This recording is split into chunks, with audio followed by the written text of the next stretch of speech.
Saúde os irmãos com a paz do Senhor. Espero que todos estejam bem. Que Deus vos abençoe. Aqui quem vos fala é o irmão Adriel, professor de escola dominical e coordenador. Estamos estudando o segundo trimestre da Revista dos Jovens.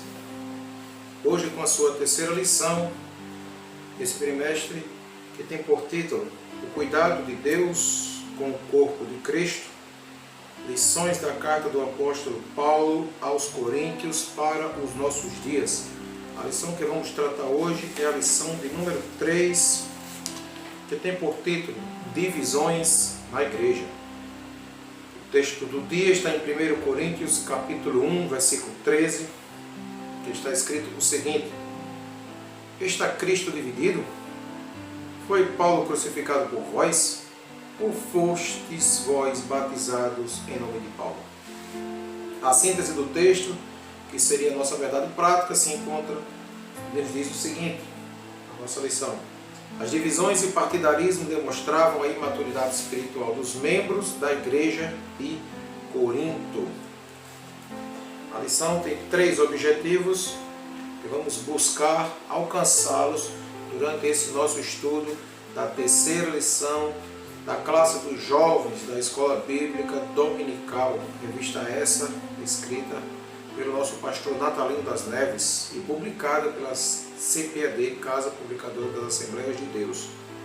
Os objetivos dessa lição são os seguintes: ressaltar os prejuízos que as dissensões causam na igreja, mostrar que na igreja de Corinto havia partidarismo e advertir a respeito dos perigos das divisões na igreja.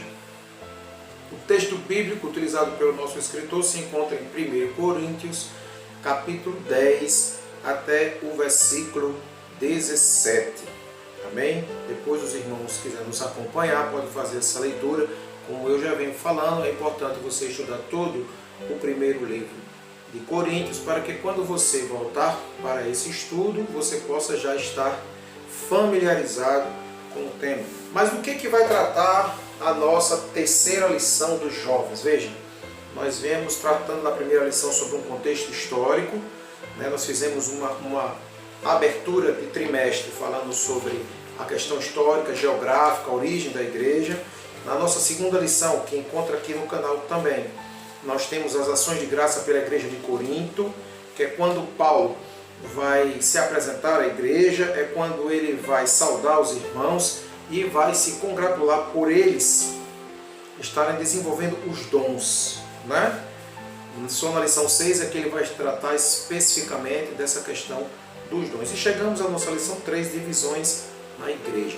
É importante a gente entender uma coisa logo para início de aula, que as divisões na igreja, ela quebra com a primazia de uma característica essencial na igreja, que é o amor fraternal, que é a harmonia. Quando se quebra a harmonia, quando se quebra esse amor fraternal, a gente deixa de cumprir os princípios pregados por Cristo, em que todos nós, assim como diz lá no Salmo 133, ó quão bom e quão suave é que todos os irmãos vivam em união. Então, nessa lição que trata sobre as divisões na igreja, aqui vai se quebrar. Se você tiver a lição, você vai ver que o símbolo, né, que ele coloca é uma corda, né, quebrando no último fio, mostrando que está no limite de que haja uma falência, vamos dizer assim, daquela igreja.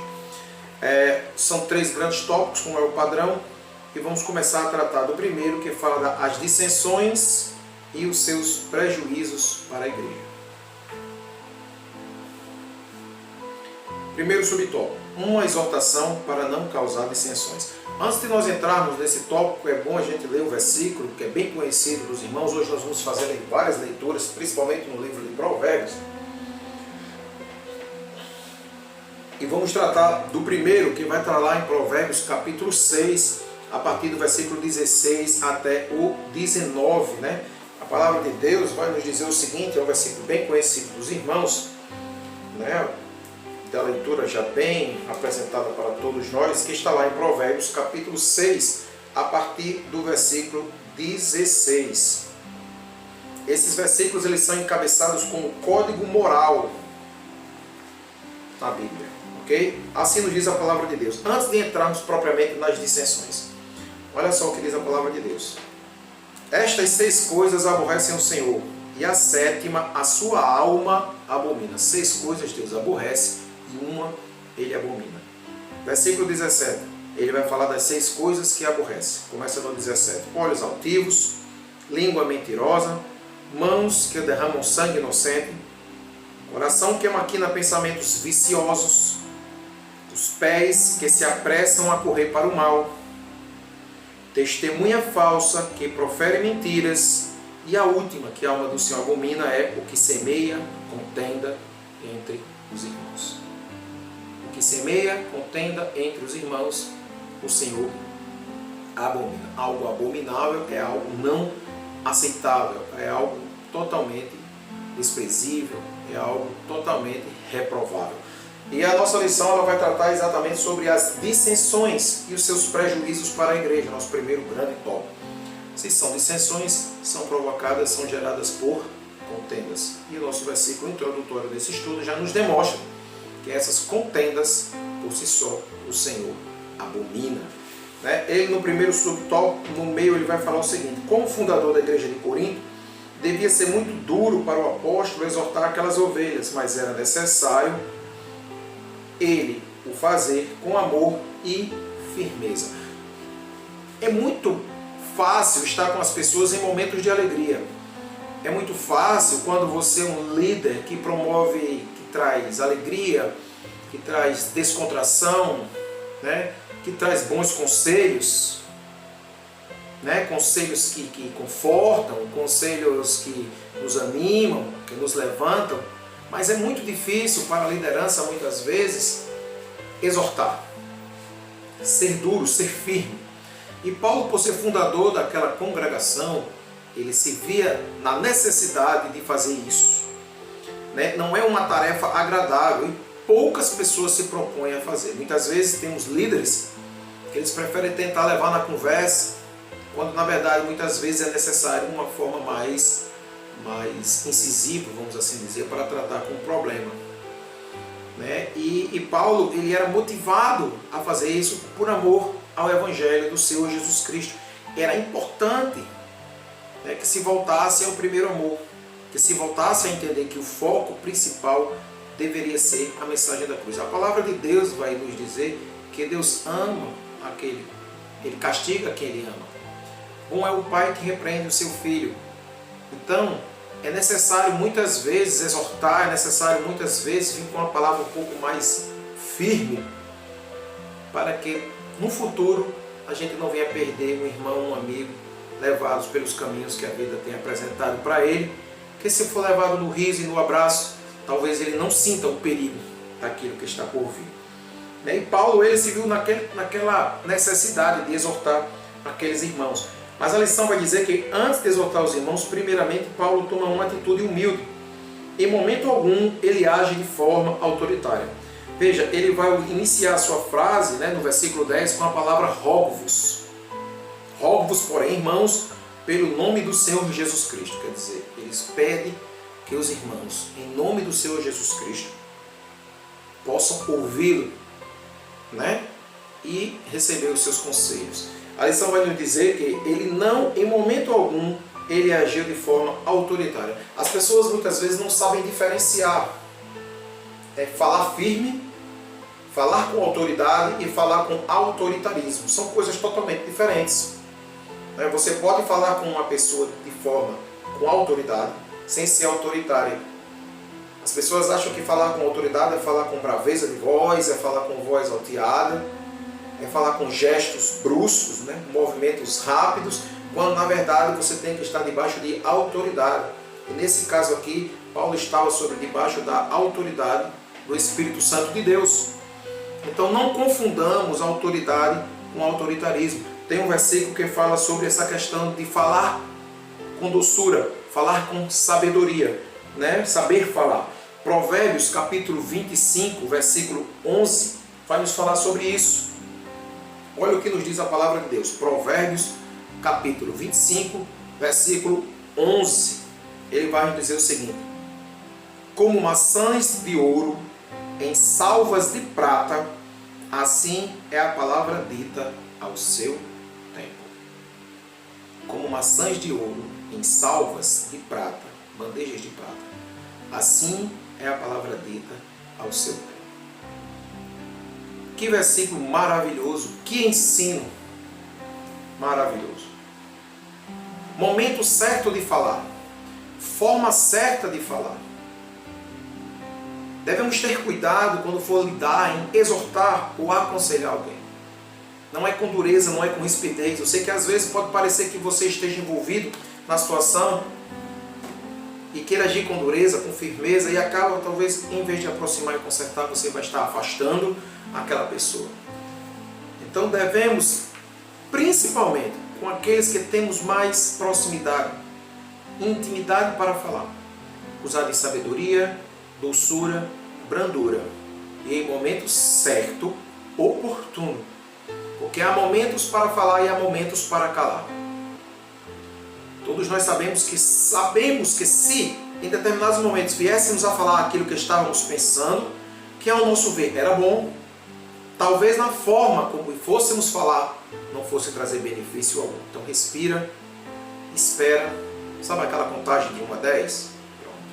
Espera o momento certo e deixa Deus te usar, e usa das palavras corretas para que aquela pessoa possa ver em você um conselheiro e não um fustigador, alguém que esteja apenas querendo ser melhor do que você, quando na verdade você quer o bem daquela pessoa.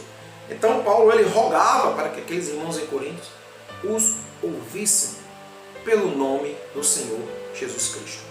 Se você observar a leitura de 1 Coríntios a partir do versículo 10 até o versículo 20, Paulo vai falar o nome de Jesus Cristo 10 vezes.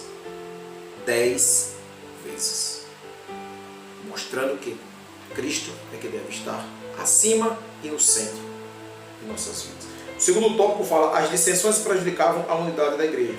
O apóstolo havia ensinado aos coríntios um modelo de vida das primeiras igrejas cristãs, que é um modelo marcado pelo amor fraternal. Aquilo que eu disse no começo era o que estava por um fio. No entanto, a igreja de Corinto era nova e seus membros ainda estavam acostumados com os modelos das sociedades que ali viviam. A gente falou na primeira lição, se você não assistiu, procure a primeira lição, que fala sobre como a igreja de Corinto tem um mapa bem legal lá, que a gente consegue contextualizar e apresentar para vós espectadores, como a igreja de Corinto estava envolvida em uma situação basicamente econômica e muito heterogênea. E essas pessoas, como era uma sociedade basicamente econômica, ela valorizava muito a ambição, os títulos, os cargos, as posições. E algumas dessas pessoas estavam querendo trazer isso para dentro da igreja, né? Valorizando as pessoas de classes mais ricas e desvalorizando aqueles menos abastados, né? Que seriam os gentios, que seriam aqueles escravos, né? Aqueles trabalhadores daqueles dois portos que ali tinham na cidade de Corinto. O que Paulo estava buscando, desenvolvendo os seus leitores, era o quê? O retorno à harmonia. Tem um versículo que é em 1 Coríntios, capítulo 12, acho que eu já deixei marcado aqui, 1 Coríntios, capítulo 12, do versículo 12 ao 14, que vai falar sobre essa harmonia, que é preciso hoje, assim como os irmãos de Coríntios, entendermos. Veja o que diz 1 Coríntios, capítulo 12, a partir do versículo 12. Porque assim como o corpo é um e tem muitos membros, e todos os membros, sendo muitos, são um só corpo, assim é Cristo também. Pois todos nós fomos batizados em um mesmo Espírito, formando um corpo, quer judeus, quer gregos, quer servos, quer livres, e todos temos bebido de um Espírito. Porque também o corpo não é só um membro, mas muitos. Veja, não tem como eu andar para frente e olhar para o lado. Há uma desarmonia, vai provocar um acidente. Não tem como eu andar para trás e olhar para frente, vai provocar um acidente. Então temos que trabalhar em harmonia. Com harmonia tudo consegue prosperar. Com harmonia tudo consegue andar bem. Voltando novamente ao Salmo 133. Ó, quão bom e quão suave é que os irmãos vivam em união. O terceiro tópico vai falar que Paulo identifica a fonte de suas informações. ele vai dizer o seguinte: geralmente as pessoas não gostam de expor os problemas enfrentados na igreja e erroneamente preferem escondê-los e fingir que não vê as contendas e as divisões. É um erro. É um erro tentar jogar o problema para debaixo do tapete, porque vai chegar uma hora que não vai ter mais como esconder. Então, nesse momento, pode ser que você não consiga agir com sobriedade, com equilíbrio, com temperança. Então, na hora que surgir um problema, enfrente esse problema. Na hora que surgir uma dificuldade, enfrente essa dificuldade. Você precisa corrigir aquilo que ficou para trás, as dissensões, os problemas, às vezes, até por uma simples palavra, por um simples gesto, gerou uma dissensão entre você e alguém ou o seu grupo. Então não é bom alimentarmos e guardarmos contenda, fazer a seguinte expressão, né, que todos nós conhecemos: ouvido e olhos de mercador. É preciso que nós possamos colocar em pratos limpos, chegar para a pessoa e dizer: olha, é assim, assim, assim. E buscar, não é só desabafar, mas é buscar resolver. Né? É preciso tratar esse assunto com seriedade. Né? É preciso contornar a situação de forma que todos possam ficar em uma só harmonia. Principalmente quando estamos dentro de um corpo cristão. Né? Se há dissensões, se há divisões, automaticamente vai gerar crises, vão gerar grupos, vão gerar burburinhos. E o Espírito Santo de Deus não trabalha com intrigas, não trabalha com dissensões. Precisamos ser, como foi feita a leitura em 1 Coríntios 12, de 12 ao 14, vivemos como um só corpo. O que a mão sente, a cabeça sente. O que a cabeça pensa, a mão reage.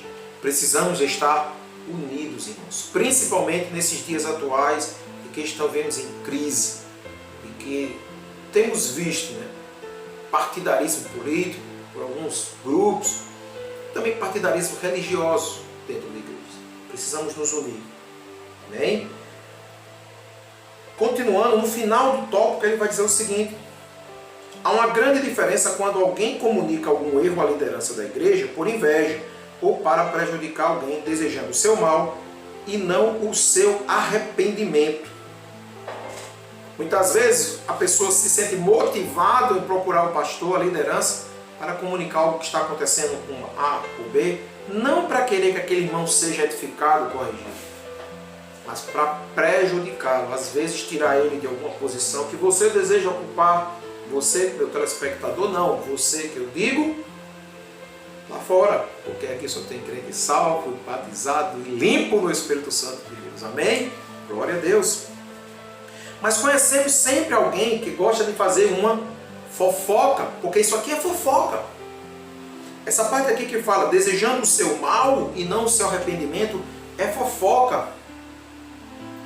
Tem um versículo aqui que está em Efésios capítulo 4, versículo 29, eu deixei aqui no computador para a gente ter uma dar tempo, que diz o seguinte, Efésios 4, 29, nenhuma palavra torpe saia da boca de vocês, mas apenas a que for útil para edificar os outros, conforme a necessidade, para que conceda graça aos que ouvem. Quer dizer, para que os outros não se irritem, mas para que os outros entendam que o que você está realmente almejando é o bem daquele grupo, daquele líder, daquela pessoa, daquele irmão, daquela irmã. Amém? Porque no momento em que você faz a fofoca, você está gerando palavra torpe, né? Você está gerando mais contenda e desconforto até para quem ouve.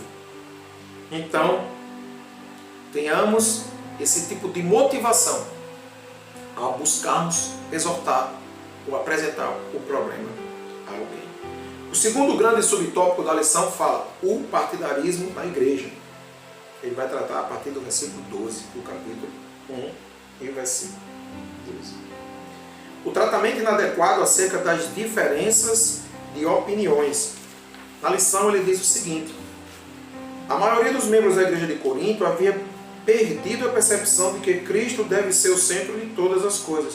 Tudo indica também que eles não tinham habilidades para lidar com opiniões diferentes. Não tinham habilidade para lidar com opiniões diferentes. Se nós estivermos focados em Cristo, se nós estivermos voltados com o olhar para o alvo, que é Cristo, sigamos e prossigamos. Veja o que a palavra diz. Sigamos e prossigamos em conhecer a Deus. Juntos, sigamos. Nós. Não diga sigo eu, não siga você. O que dá a entender, segundo o escritor da nossa lição, é que aqueles irmãos não estavam aceitando ou acostumados a ouvir opinião diferente. Eles não aceitavam a opinião do outro irmão. Isso é muito prejudicial. Nós temos que saber falar no momento certo, lembra que eu disse no começo? Mas nós devemos também saber ouvir. É sábio ouvir. Deus nos deu 2 ouvidos para ouvirmos mais e uma boca para falarmos menos. Concorda? Se fôssemos para falar mais, nós teríamos o inverso. Então devemos aprender a ouvir as opiniões diferentes, mesmo que talvez elas não estejam muito coesas, mas é sábio ouvir, para que você possa entender o outro lado da questão. Um prisma tem vários lados. Eu costumo dizer que em um determinado assunto tem 3 opiniões, e isso mesmo, 3 opiniões, a sua, a minha e a correta. Provérbios capítulo 15, versículo 23 vai dizer o seguinte, está aqui no computador. Olha o que a palavra de Deus nos diz. Dar resposta apropriada é motivo de alegria. E como é bom um conselho na hora certa. Provérbios 15 e 23. Dar resposta apropriada na hora certa. Depois de ouvir, depois de entender, não se antecipar, dar a resposta apropriada na hora certa. Ó, como é bom ouvir um conselho na hora certa. Talvez aquela pessoa não tenha entendido o seu ponto de vista. E na hora que você a ouve, veja, estamos falando de divisões, tá? Dentro da igreja, que acontece nos dias de hoje. Na hora que você a ouve, você entende e você remodela o seu texto. Talvez naquela remodelação da sua fala, do seu mesmo ponto de vista, haja uma resolução nas dissensões. É importante entender que aquela igreja era muito heterogênea. Eu disse no começo, tinha pessoas de diversas culturas, né? E essas pessoas, muitas delas, estavam na igreja buscando pura ambição. Eram pessoas ricas, né? Algumas delas, pessoas que tinham vindo daquele judaísmo tradicional e se sentiam melhores do que as outras. E elas, por si só, queriam ser superiores aos outros. As famosas linhagens que existem dentro da igreja. O sobrenome fulano de tal. É sobrenome de fulano de tal. Mas no reino dos céus, queridos, eu quero dizer uma coisa bem clara para vocês. As cadeiras são todas iguais. Aleluia, glória a Deus. Seremos todos filhos. Seremos todos co-herdeiros. Não existem maiores nem menores. Só há um trono no céu. E é para o nosso Senhor Jesus Cristo, que está à destra do Pai. Não existem maiores nem menores. Se você é crente, você é servo. Se você é auxiliar de trabalho, você é servo. Se você é diácono, você é servo. Se você é presbítero, você é servo. Se você é evangelista, você é servo. Se você é pastor, você é servo. Todos nós somos servos. Todos nós fazemos parte de um só corpo. Não importa o nome, não importa a sua hierarquia eclesiástica. O que importa é estar ligado nos céus. Aleluia, glória a Deus. A lição vai nos dizer que a formação de grupos rivais. Como resultado das dissensões, a igreja de Corinto acaba por se dividir em 4 facções. Veja, o nosso autor ele é bem categórico e coloca uma palavra bem atualizada, né? 4 facções, grupinhos. Que era o grupo de Paulo, o grupo de Apolo, o grupo de Cefas, que poderia também ser traduzido por Pedro, e o grupo de Jesus Cristo. Dos 4, qual será o melhor? Vamos lá. Se fosse para você escolher um, qual você escolheria? Vamos lá. Continuando a lição. Esses grupos eram formados por aqueles que eram evangelizados e batizados de acordo com a sua liderança, vamos dizer assim. De acordo com a sua liderança. É interessante observar que quando Paulo ele vai nos trazer a leitura, que foi trazida do texto bíblico da lição em 1 Coríntios, capítulo 1, a partir do versículo 12, ele vai dizer: quero dizer com isso que cada um de vós diz, eu sou de Paulo, eu sou de Apolo, eu sou de Cefas e eu de Cristo. Está Cristo dividido? Foi Paulo crucificado por vós? Ou fostes batizados em nome de Paulo? Aí depois ele diz: dou graças a Deus que eu não batizei muito de vós, a não ser Cristo e Gaio. Quer dizer, é até uma informação surpreendente, né? Ele não se vangloria. E ele dá graças a Deus de não ter batizado muitos.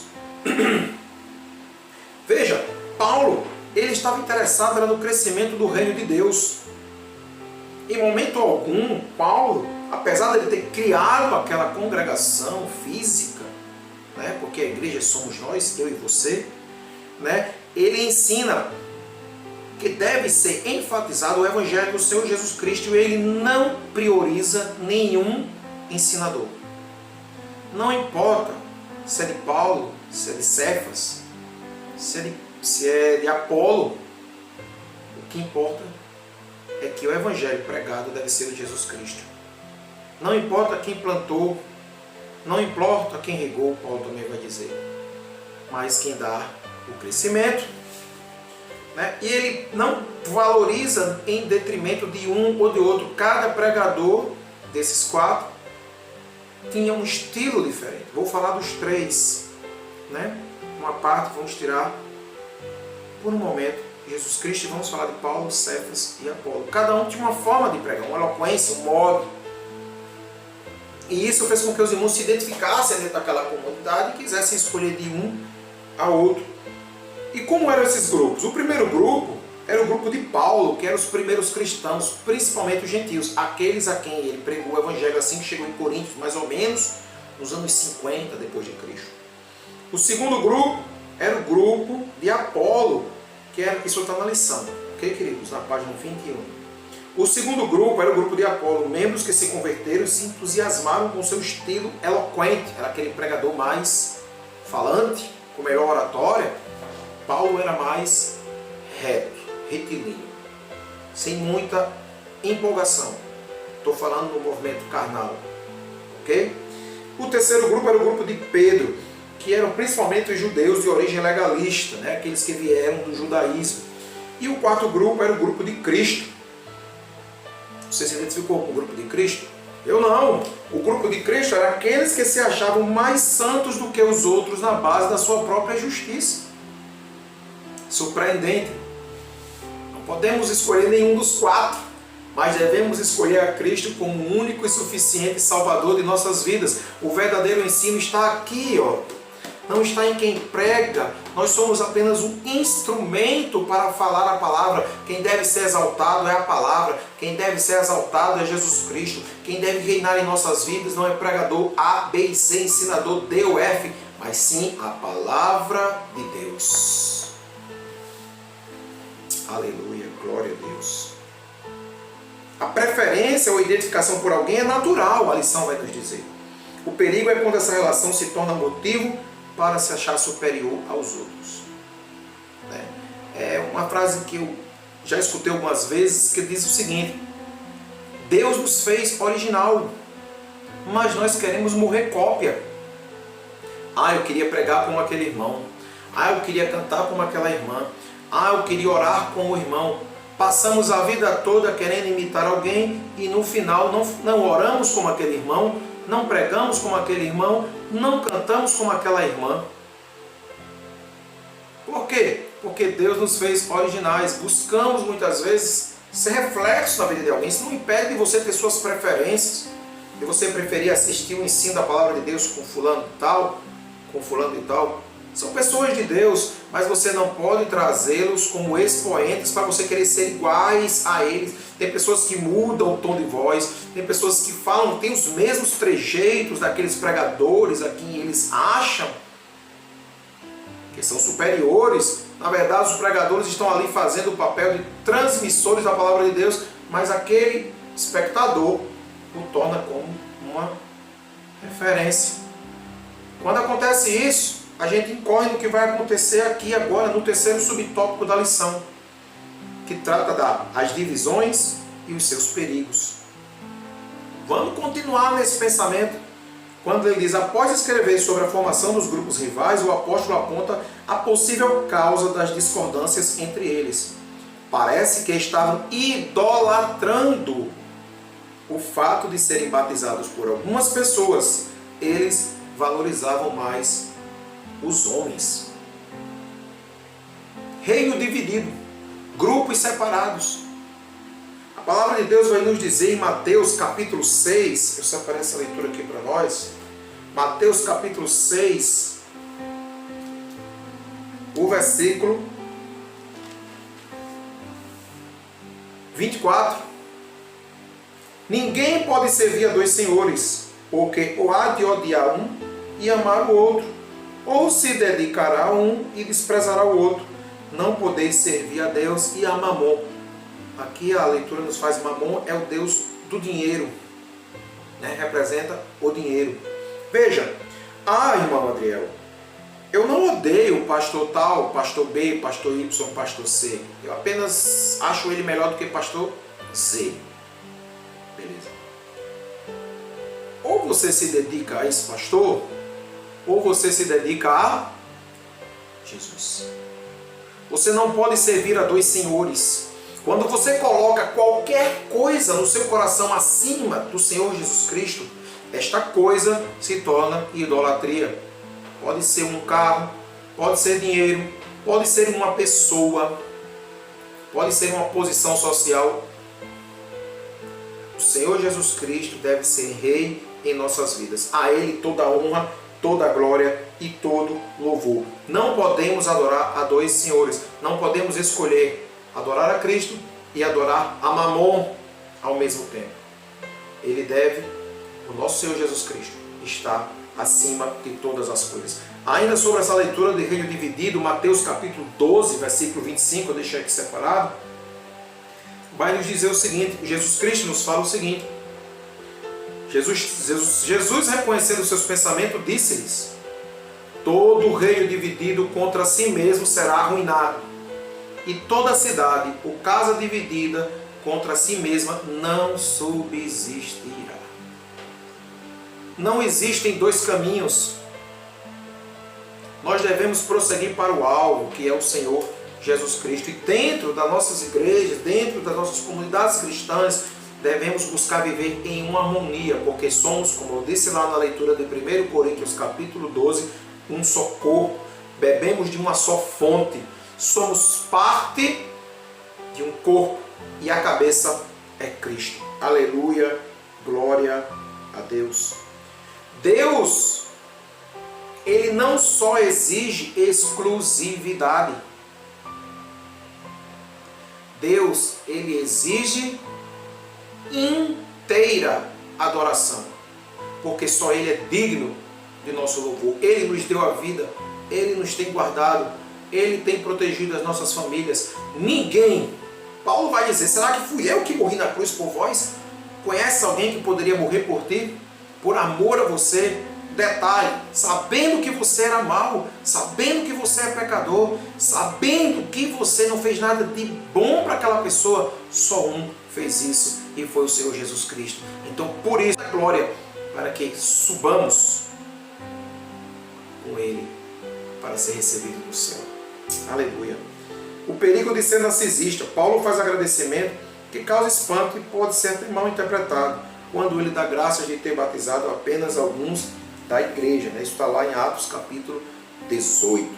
Atualmente vivemos uma sociedade narcisista onde muitos buscam erroneamente a satisfação dos próprios desejos e consideram os outros como mero objetos. Olha só. Tem uma leitura que eu quero fazer com os irmãos em Isaías capítulo 5, versículo 20, antes, enquanto os irmãos abrem as vossas Bíblias, eu quero fazer um comentário sobre meros objetos.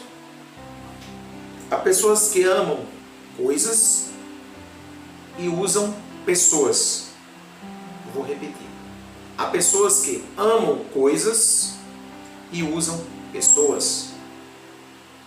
Vamos dar um nome a essa coisa. Há pessoas que amam o dinheiro e usam as pessoas.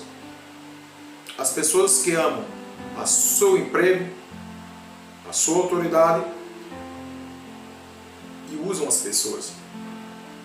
Meros objetos. Nós devemos amar as pessoas e usar as coisas em favor dessas pessoas. É isso que ele está querendo nos dizer. Isso é inversão de valores. Inversão de valores.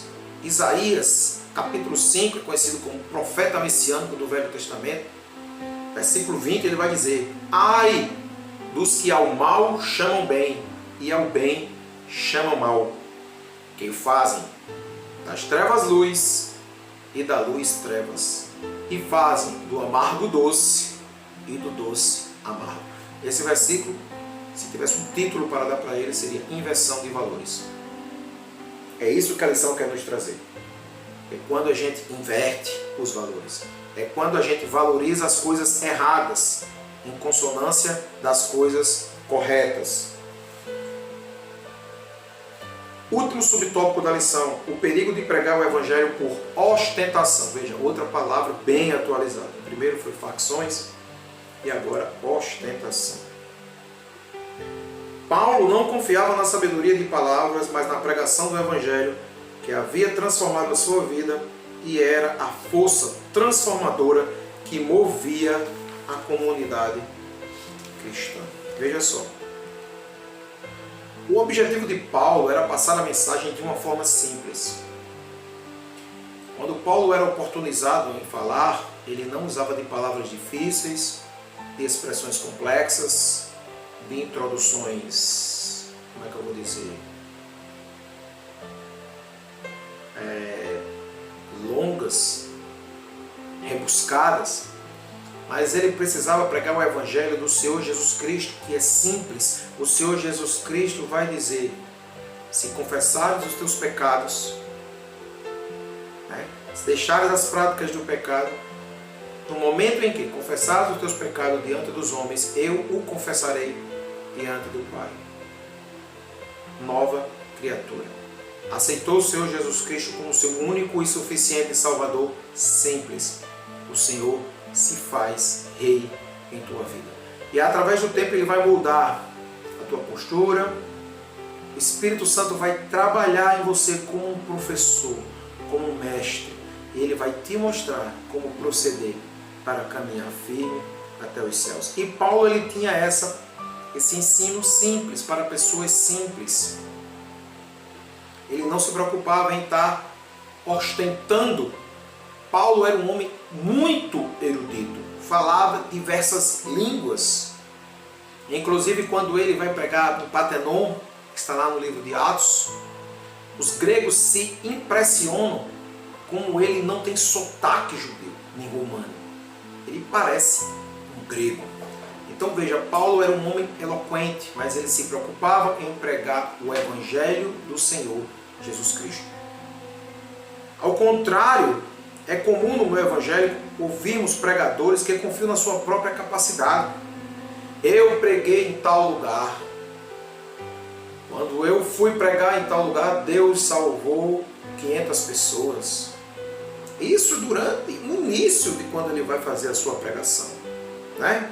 Quando eu preguei no Congresso X, o Senhor batizou tantas pessoas. Que glória há nisso! A glória tem que ser dada ao Senhor Jesus Cristo. E a lição vai nos dizer que esses pregadores dos dias atuais, alguns deles, promovem o seu próprio nome e o seu ministério. A pregação do Evangelho não deve ter como objeto projetar o pregador, mas trazer benefícios próprios, exaltar a Jesus e a eficiência do seu sacrifício na cruz do Calvário.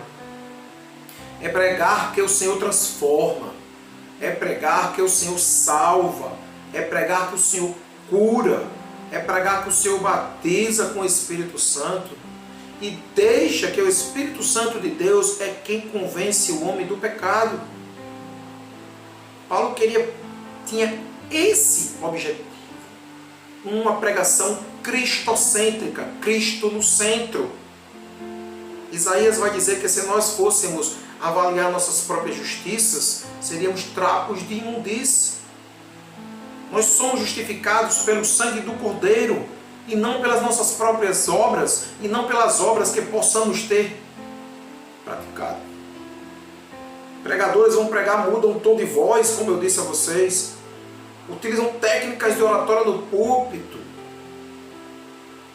Há momentos em que falam mais alto, falam mais baixo. Há momentos que pedem para o povo se levantar. Prega Cristo. Apresenta a cruz. Só o Senhor nos salva deste mundo perverso. Há um lugar na glória para você também, querido ouvinte, que não é cristão, que está assistindo essa lição. Basta você confessar agora aqui: Senhor, perdoa os meus pecados, eu quero ser uma nova criatura. Eu quero andar com Cristo. A pregação do Evangelho deve ser essa, deve ser simples, deve ser objetiva.